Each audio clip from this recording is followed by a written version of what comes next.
La vida de César Vallejo es un testimonio de la lucha constante entre la pasión creativa y las adversidades personales, desde sus humildes orígenes en la serranía liberteña hasta su consagración como uno de los más grandes poetas de habla hispana. Vallejo enfrentó desafíos que moldearon su visión del mundo y su obra literaria. Mi nombre es Junior Chinchay Quijano y soy estudiante de la carrera de Ingeniería Civil de la Universidad César Vallejo. Hoy me gustaría compartir con ustedes un poco sobre César Vallejo, un destacado escritor peruano, y explorar su obra titulada Liberación.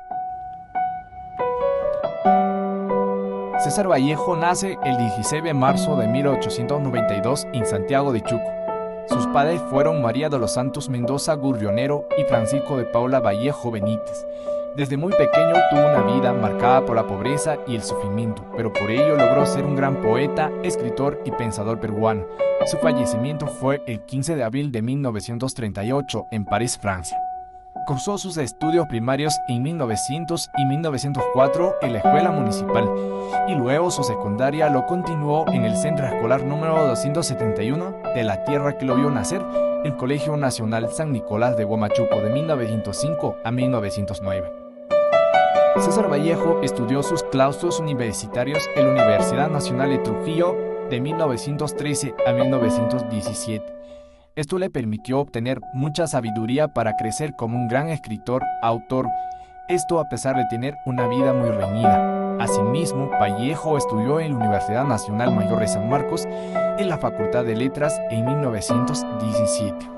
En ese transcurso, en 1916, frecuentaba con la juventud intelectual de la época, agrupada en la Bohemia Trujillana, conocido luego como el Grupo Norte, y en 1923 viajó a Europa, donde permaneció hasta el final de sus días.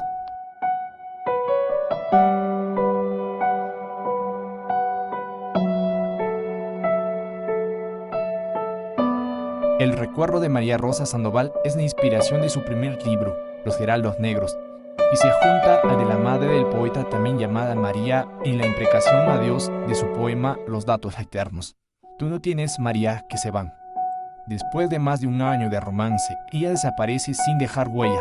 Se sabrá después que María Rosa viajó a la serranía de Otusco para alejarse del poeta, a quien no querría entristecer con su enfermedad mortal, una tuberculosis que terminó con su vida en 1918. En 1917 llega a Lima, donde conoce a grandes personajes como Clemente Palma, que había sido un furibundo detractor de su obra poética. Llega a entrevistarse con José María Eguren y con Manuel González Prada, a quien los más jóvenes consideraban entonces un maestro y tía.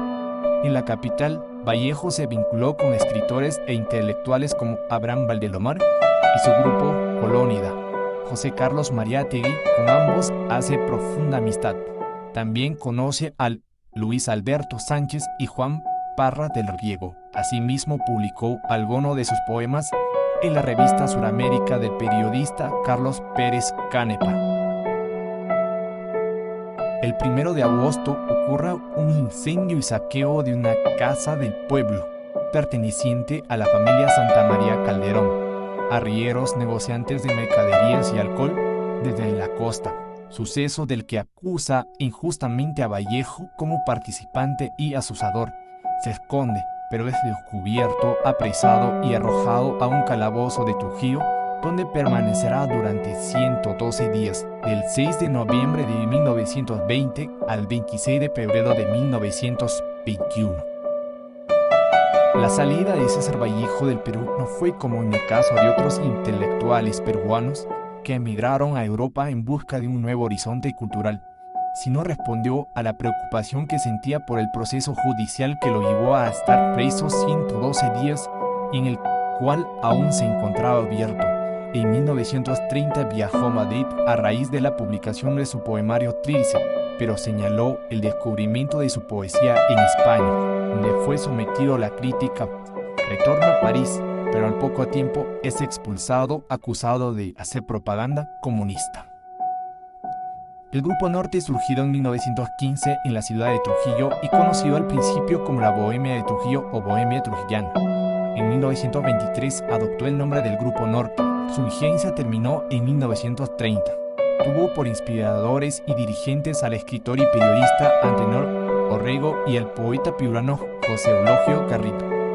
Entre sus miembros más destacados figuraban César Vallejo, Víctor Raúl Aya de la Torre, Alcides Espelucín Macedonio de la Torre, Juan Espejo Aturristasta, Francisco Sandoval.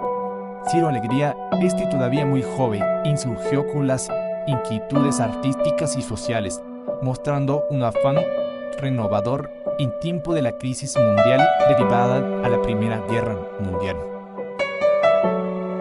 Su muerte, a inicios de 1938, trabaja como profesor de lengua y literatura en París, pero en marzo sufre de agotamiento físico. El 24 del citado mes es internado por una enfermedad desconocida. Después se supo que fue la reactivación de un antiguo paludismo que sufrió cuando era niño. Y entra en crisis. El 7 y el 8 de abril fallece una semana más tarde con tuberculosis a los 46 años. La obra Liberación es un cuento incluido en la recopilación Escalas de 1923, publicado en los talleres tipográficos de la Penitenciaria de Lima.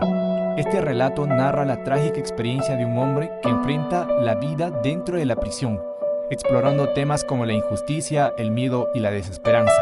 Vallejo utiliza la metáfora del encierro para reflexionar sobre la alienación humana y los límites de la libertad en un entorno opresivo. En Liberación notamos tópicos comunes para la construcción narrativa de la experiencia carcelaria, tales como la injusticia, la memoria y el miedo. Observamos que estos tópicos metaforizan la reclusión como un espacio insufrible y desesperador, principalmente para Jesús Palomino, el protagonista, cuyos estados trágicos o perturbaciones psicológicas se incrementan producto del confinamiento. Adicionalmente, lo captado por el escrito se anexa con la denuncia que este último le confiere de los 500 presos que hay aquí. Apenas alcanzan a una tercera parte quienes merezcan ser penados, los demás son quizás tan o más morales que los propios jueces que los condenaron. La eterna injusticia. Vallejo, 1967, página 33. El protagonista carcelario es un cliché narrativo, el que su reclusión sea producto de la arbitrariedad, en otras palabras, que sea enjuiciado y apresado sin contar con pruebas que demuestren su culpabilidad o inocencia. En un proceso judicial honesto, advertimos esto con la narrativa carcelaria. Por ejemplo, el dilema del Krause del Río, Ciro Alegría, cuyos protagonistas son perseguidos y apresados por pertenecer a un partido político que se mostraba en desacuerdo con un gobierno dictatorial en los principios del siglo XX.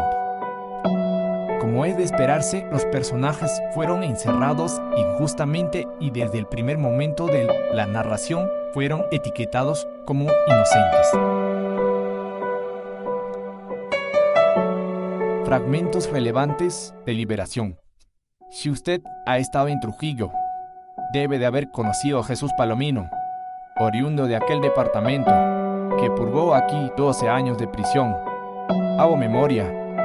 Ahí tiene usted, añade aquel hombre, era una víctima inocente de la mala organización de la justicia.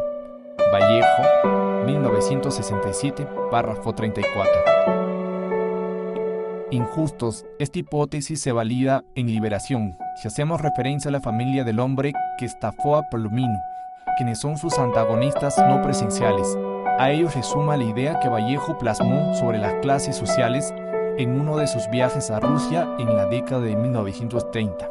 En dicha ocasión expresó que en un país donde impera la justicia no deben existir ricos ni pobres, sino una especie de igualdad económico, proceso que para el poeta es complejo de ejecutar. Vallejo, 1987, página 405. Personajes primarios de la obra Liberación. El escritor, a quien denominamos así porque, aunque no tiene nombre alguno, describe lo que, desde nuestro parecer, forma parte de su labor como hombre de letras. Ayer estuve en los talleres tipográficos del Panóptico a corregir unas pruebas de imprenta. Vallejo, 1967, párrafo 33. Solís, jefe del taller y un preso más. Su rol es fundamental dentro de la obra, ya que el narrador de la triste historia de Jesús Palomino, un prejidario trujillano que pasa algunos años en la penitenciaria de Lima, experiencia que Solís le cuenta al escritor. Jesús Palomino, protagonista del cuento, pese a que no desempeña una participación activa, su historia es el eje estructural del cuento. Pensar en la justicia de un país tan vacío de dicho concepto es erróneo, dado que siempre caerás si te metes en altos mandos, es decir, líderes con altos rangos de mando y son atacados de por vida, sin remordimiento ni apoyo. Son personas que piensan en sí mismos y no en el dolor ajeno.